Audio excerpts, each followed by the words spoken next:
Got a late fee on Tamara and want to know how to waive it? I'll show you how to use a late fee waiver code quickly and easily. Welcome back to Guide with Samuel. Today, I'll teach you how to apply a late fee waiver code on Tamara so you can avoid extra charges and keep your payments smooth. Step 1, open the Tamara app and log into your account.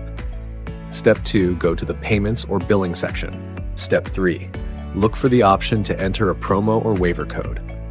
Step 4, enter the late fee waiver code exactly as provided by Tamara or customer service. Step 5, confirm and apply the code to your account. Step 6, check that the late fee has been removed from your outstanding balance.